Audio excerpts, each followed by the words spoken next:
Lads, welcome to the second deck profile of the Fusion YGO Holiday Cup. Today, we are bringing to you one of the best, if not the best, trap-based strategy to ever grace this game, and that would be the Altergeists. That's right, today we are going to do Altergeist. So strap on in, and let's dive right in to that deck profile. If you'd like to own one of these super sexy playmats, then go to the description and follow the link to be able to purchase one of these. And if you use my promo code FusionYGO10, you will be able to get an additional 10% off of your order. So go ahead, hit that link, and enjoy the rest of the video. Alright lads, we're here with Altergeist next. Alrighty, we ready to dive in? Because I'm about as ready as I can be. So let's go ahead and dive into Altergeist. Now, we're going to start with the Altergeist package, which is triple copies of Multi-Faker. Multi-Faker summons one from deck when a trap card's activated. It can special summon itself and then one from deck. And the card's great. Whenever it's special summoned, it can special summon one from deck. Triple copies of Mellow Seek.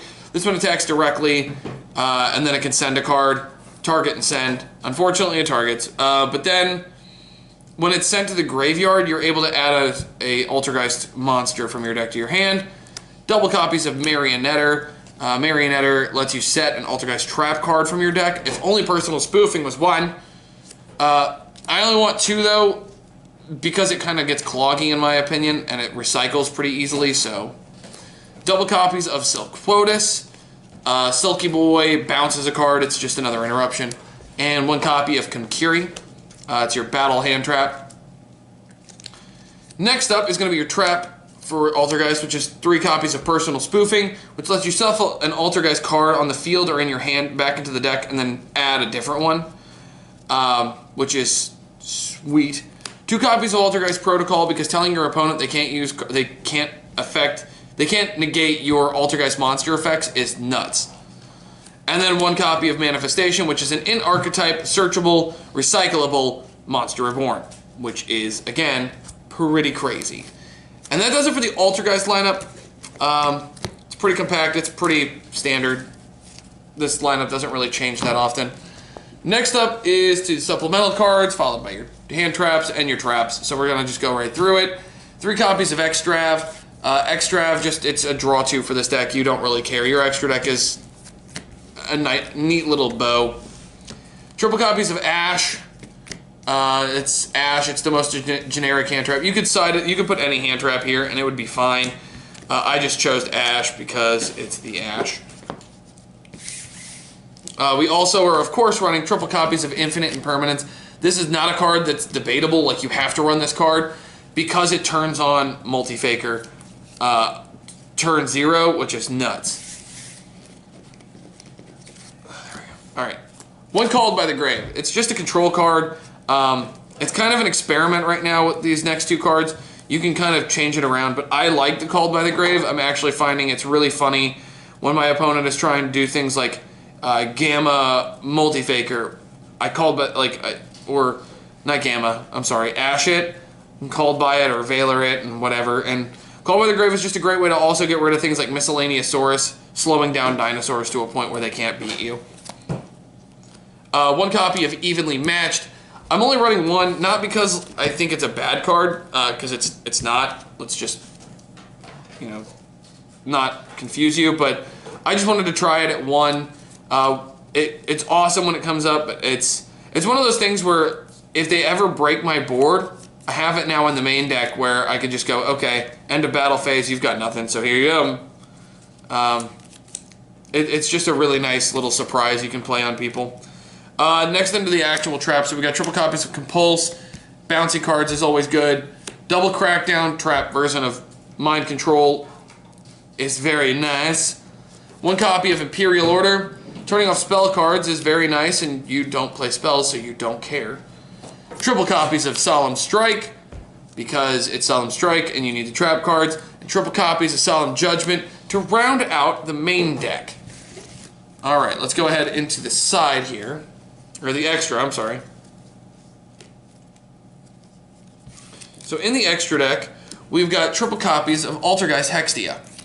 Hextia is really the most important one. Everything else is kind of less important, I guess. But Hextia getting vigor and negating spells and trap cards by tributing is always nice. One copy of Kidolga. I've never used it. It's honestly there just as filler. You can replace this with anything, and it's completely up to personal preference. I just like this card. I think it's really fun to use. But that's, again, like I said, just a personal thing. Next up is going to be the double copies of Prima Banshee. Prima Banshee is just because she's thick, and that's it. I wish I could tell you that there was some spicy reason. There's not. I just like Prima Banshee. It's fun to use. And that's going to do it for the Altergeist cards in the extra deck. Let's get to the rest of them. Of course, we've got double copies of Link Karibo. It's Link Karibo. 2 copies of Almirage. This is just an additional way to get rid of Meliseek. When going second, this card actually comes in clutch. It's Anima, Relinquished Anima. Being able to suck up cards in your opponent's field and get a search for an Altergeist card. It's a lot of things that your opponent has to try to deal with. And you can chain block your Meliseek by going, okay, well, you can't chain block it. I lied. Never mind. I'm getting ahead of myself. But Relinquished Anima is just a good card.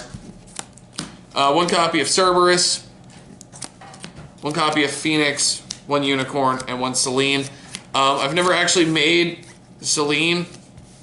I've occasionally made Unicorn, Cerberus, and Phoenix, but the cards I make the most were at the very beginning, were the Link Karibos and the Almirages and the Animas. The rest of it is just mostly filler for X-Draft. And then for your side deck, we're running double copies of Effect Veiler, double copies of No Material. I like No Material in this deck because I don't want to run Nibiru, because it gives them a big body that I have to try to deal with, which can be a pain in the neck for Altergeist sometimes. And I never want to be like, oh, well, I naturally have the out with Multi-Faker or Silk Quotas. You don't always have it, and you want to be able to play hand traps that are impactful in that way, so I chose these ones. Double copies of Deck Lockdown. Telling dinosaurs no is always fun.